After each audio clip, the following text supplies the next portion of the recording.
All right. Welcome into the Week 14 recap and the playoff preview. Without further ado, let's get right into this. Let's go. Here we go. Okay, first up, Studio City 6 and 7 taking on the Turkeys 4 and 9. Not a lot at stake here. However, we ended up with a Turkeys prideful win over Studio City 154 to 147. Their dominance of Studio City continues, taking their fifth in a row, moving to 11 and 4 all time. Turkeys finished 5 and 9, worst since 2018, and Studio City 6 and 8, equaling their record in 2023. Both teams are headed to the Toilet Bowl. Up next, Mr. I taking on Miami. Mr. I did what they've been doing for a while now. Took this one 169 to 121. 8 and 6 is how Mr. I is going to finish this season. Same record as 2023. Miami finishes same as 2022. Last 2 years, 9 and 5, 8 and 6, have won it all. This year, 7 and 7 is just not good enough. We're going to have a new champ this year. The back-to-back Miami Flamingos have exited the chat and moved into the Toilet Bowl. Mr. I snapped a 6-game losing streak to punch their ticket into the playoffs on a 5-game winning streak. Miami, meanwhile, has lost 6 of 7 going into the Toilet Bowl despite Michael Wilson's best efforts. JSN for Mr. I has been a revelation, wide receiver 1 on this season, which is nuts. And kind of ironic how badly he outplayed Justin Jefferson in this divisional matchup. Up next, over to the Midwest, Bay State upsetting Seattle 143 to 141. Well. Bay State snap a 3-game skid, head to the Toilet Bowl with some confidence, whereas the Kraken, thankful for the bye week.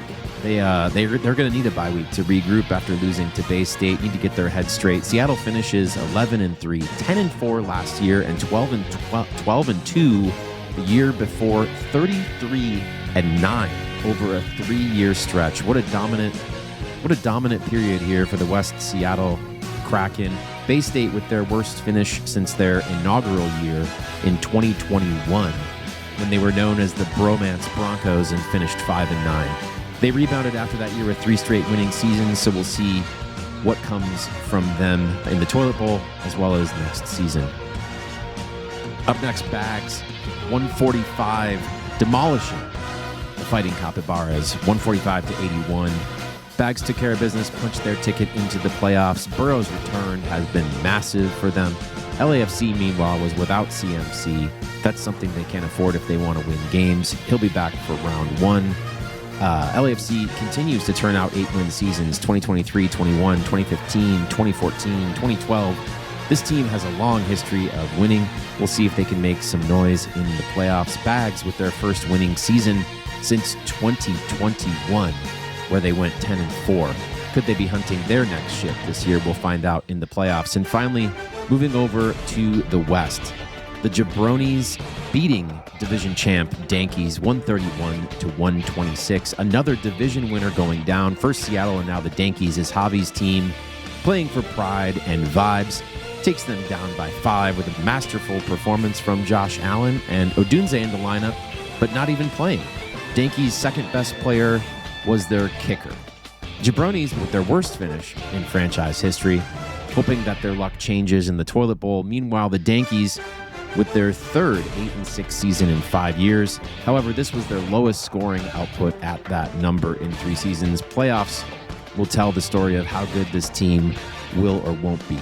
And finally, the Wolves, West Adams Wolfpack, 163, taking down the Tidewater Golden Pipes, 102.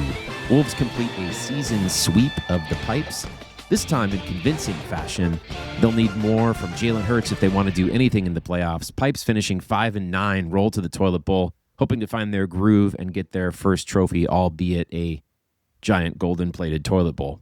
First ever 7-7 record for West Adams in 16 seasons. They'll look ahead to see if they can advance at all in the playoffs or if their inconsistencies pop up and drop them out in the first round. Okay, cool. So here we go. Let's talk about the playoffs. First off, I want to talk about the toilet bowl just for a moment, just as a friendly PSA reminder for everyone. There is money that goes to the winner, and it's a solid prize. So there is hope here for those of you that have dropped out of the big dance. Studio City, Miami, they take the first bye week in the toilet bowl, so no action for those guys. The Turkeys are taking on the Jabronis, and the Pipes are taking on the Bay State Breakers. So that's the matchups in the toilet bowl. Not going to do full coverage of that because it's the toilet bowl. So let's get into the playoff preview. Seattle and Mr. I get a first-round bye. Well earned by both teams. Seattle was dominant all season, and Mr. I has really been coming on strong. So well earned by both of those teams. Congrats to Dave. Congrats to Hart. Let's get into the playoff previews of the two games we have this week. First up, Los Angeles Fighting Capybaras taking on the Chicago Beanbags. Both teams finishing at 6-6. Bags get the higher seed, finishing with 22 points more than Los Angeles. Big Midwest divisional matchup, big matchup in our league. LAFC is 13-9-2 all-time against the Bags. Bags won their last matchup last week in a blowout. LAFC looking short-handed moving into this matchup as they were last week. They're missing Drake London. They're missing Huge. They do get CMC back. And the Bags have a beat-up Josh Jacobs in the starting lineup and a red-hot Travis Etienne, along with Joe Burrow, who has come back and been in fine form. LAFC's second all-time in wins in the league. Bags fourth all-time. This is a original teams matchup in the playoffs. Doesn't get much better than that. The Bags have to feel this is their week to advance, with LAFC being shorthanded. Sleeper has them as a 57% favorite. Can LAFC make this upset happen, or do the Bags advance? We'll find out later today. West Adams, 7-7, taking on the Yankees, 8-6. Another first-round matchup between divisional foes. Yankees went 2-0 against the Wolfpack this year. Typically, these two teams split their matchups. The last time the Wolves went undefeated in a season versus the Yankees was 2022. As it stands, they've lost 3 in a row to Drew and the Yankees and sit at 4-6 all-time against this team. For the Yankees, they're going to need Lamar. They're going to need all of James Cook. And what is going to happen with Pierce and Warren? Those two guys are major X factors on the Colts roster, with 44-year-old Phillip Rivers starting in Indy. Not sure how much he weighs. Not sure if anyone saw that interview. It was great. How does this all affect the stock of those two players? We'll see what Phil can do for Indianapolis. And more importantly, for Pierce and for Warren, for the Yankees. For the Wolfpack, Hurts had less than 2 points last week. They need him to step up. Vele is also stepping in to fill the void of the concussed T. Higgins. He has been boom or bust, stepping into a larger role in New Orleans. Can he step up this week for the Wolfpack? And can newly activated Omarion Hampton have a second productive week in San Diego? We'll find out. This one is super close. Sleeper has this one at nearly 50-50, with the Wolfpack being a 1% favorite. So this is a toss-up. So those are the two matchups this week in the playoff bracket as we all go for a championship. Excited to see how this plays out. Hope everyone has a great Sunday. I will be at the Lions game taking on the Rams in what I hope is a great Lions win later this afternoon.